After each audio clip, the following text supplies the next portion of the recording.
Hello दोस्तों, मैं Adarsh Kumar hello दोस्तों, मैं आदर्श कुमार आप सभी के अपने यूट्यूब चैनल आदर्श चेस क्लास पे आप सभी का हार्दिक स्वागत करता हूं। जैसा कि आप लोग जानते हैं कि एसएससी जीडी का एग्ज़ाम 4 फरवरी से स्टार्ट हो रहा है और 14 फरवरी तक चलेगा।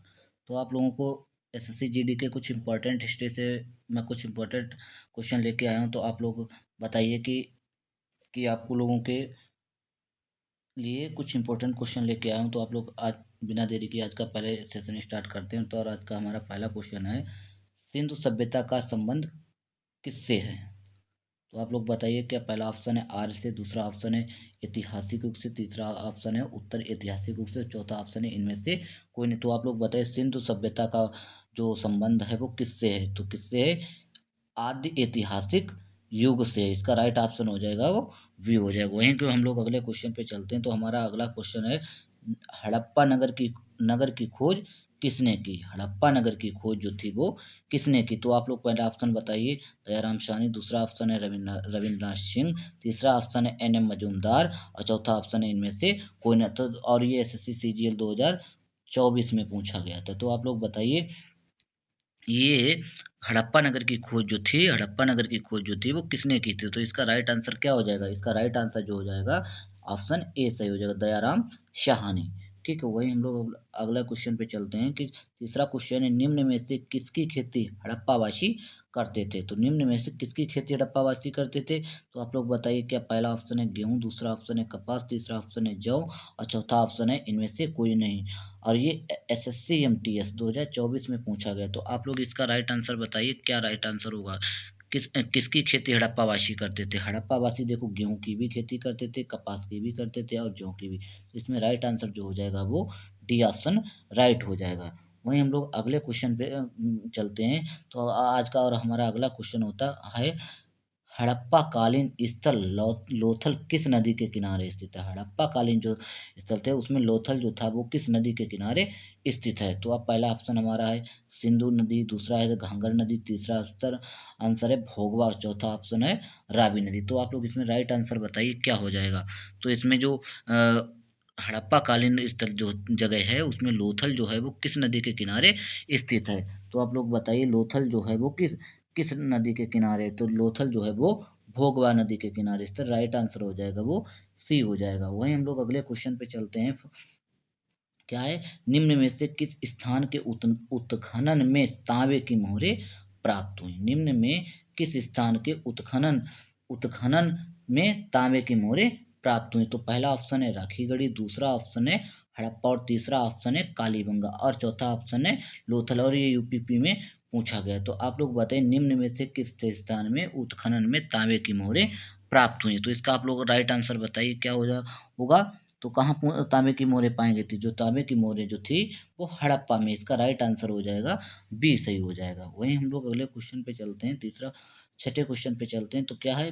बिना दुर्ग का एकमात्र सिंधु नगर जो था वो कौन सा था? बिना दुर्ग का एकमात्र सिंधु नगर जो था वो कौन सा था? तो आज का हमारा पहला क्वेश्चन है कालीबंगा, दूसरा ऑप्शन है हड़प्पा, तीसरा ऑप्शन है मोहनजोदड़ो, चौथा ऑप्शन है चहूदड़ो। और ये एसएससी सीएचएसएल 2024 में पूछा गया था। तो आप लोग बताइए इसका राइट आंसर जो होता है हो जाएगा वो कौन सा हो जाएगा बिना दुर्ग वाला? तो आप लोग बताइए इसका राइट आंसर क्या हो जाएगा? राइट आंसर हो जाएगा डी, चहूदड़ो में ये नगर बसा हुआ था। वही हम लोग नेक्स्ट क्वेश्चन पे चलते हैं।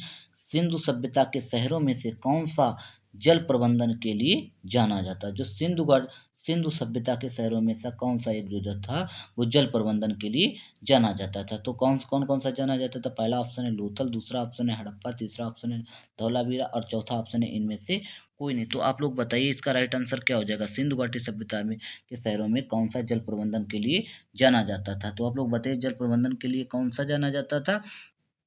क्या जाना जाता है? धौलावीरा। इसका राइट आंसर सी राइट सही हो जाएगा। ठीक है, वहीं हम लोग नेक्स्ट क्वेश्चन पे चलते हैं। नेक्स्ट क्वेश्चन हमारा है निम्न में से कौन सा सिंधु घाटी सभ्यता के प्रमुख धरोहर हैं? अब आप लोग बताइए निम्न में कौन सा सिंधु घाटी सभ्यता के प्रमुख धरोहर हैं? तो पहला ऑप्शन है कुबड़ वाला सांड, दूसरा ऑप्शन है पशुपति शिव की मूर्ति और तीसरा ऑप्शन है विशाल स्नानागार और चौथा ऑप्शन है ये सभी। और ये एसएससी जीडी 2024 2023 में पूछा गया। तो आप लोग बताइए इसका राइट आंसर जो हो जाएगा वो कौन-सा हो जाएगा? तो सिंधु घाटी सभ्यता के प्रमुख धरोहर कौन-कौन सी है? तो ये सभी कुबड़ वाला सांड भी हुआ है, ठीक है? पशुपति शिव की मूर्ति भी पाई गई, विशाल स्नानागार भी पाया जाता है, तो इसका राइट आंसर हो जाएगा डी हो जाएगा। तो इसके सभी ऑप्शन राइट हो जाएँगे। वही नेक्स्ट क्वेश्चन पे चलते हैं। आरंभिक वैदिक काल में वर्ण व्यवस्था किस पर आधारित थी? तो आप लोग बताइए वो आरंभिक जो वैदिक काल में वर्ण व्यवस्था जो थी वो किस पर आधारित थी? क्या शिक्षा पे पहला ऑप्शन, दूसरा ऑप्शन जन्म से, तीसरा ऑप्शन व्यवसाय पर और चौथा ऑप्शन है प्रतिभा से। तो आप लोग बताइए इसका राइट आंसर क्या हो जाएगा?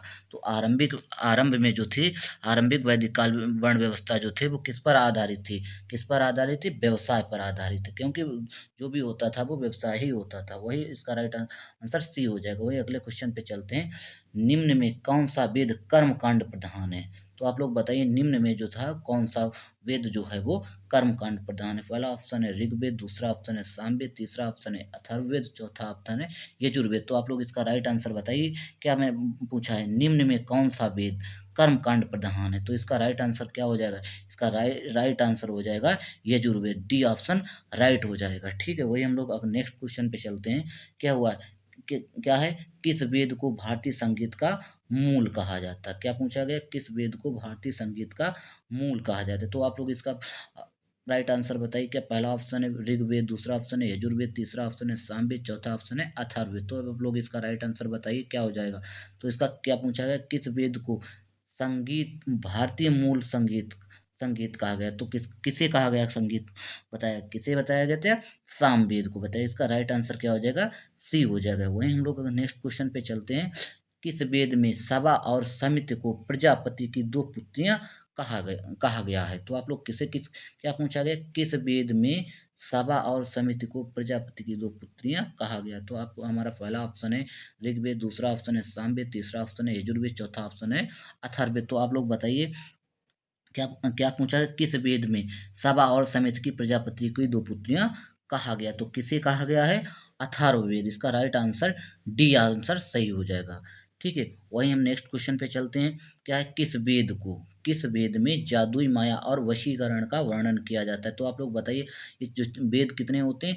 4 वेद। पहला कौन सा वेद हो गया? ऋग्वेद। ठीक है, क्या हो गया? ऋग्वेद। दूसरा क्या हो गया? सामवेद। दूसरा क्या हो गया? सामवेद। ठीक है, और तीसरा क्या हो गया? अथर्ववेद।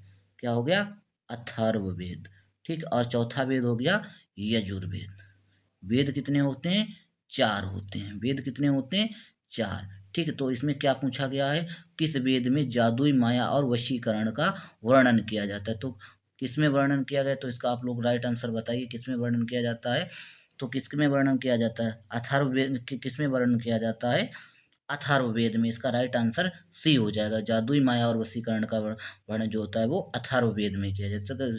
आंसर सी सही हो जाएगा। ठीक है, वहीं हम लोग अगले क्वेश्चन पे चलते हैं। सत्यमेव जयते किस उपनिषद से लिया गया? सत्यमेव जयते किस उपनिषद से लिया गया? तो आप लोग बताइए। इसका पहला ऑप्शन है सामवेद, दूसरा ऑप्शन है मुंडोक उपनिषद, तीसरा है तैत्तिरीय उपनिषद और चौथा ऑप्शन है इनमें से कोई नहीं। तो आप लोग बताइए इसका राइट आंसर कौन सा हो जाएगा? सामवेद हो जाएगा, दूसरा ऑप्शन मुंडोक उपनिषद, तीसरा तैत्तिरीय उपनिषद और चौथा इनमें से कोई नहीं। तो इसका राइट आंसर क्या हो जाएगा? राइट आंसर बी हो जाएगा, मुंडोक उपनिषद। ठीक है, हम लोग नेक्स्ट क्वेश्चन पे चलते हैं। क्या है?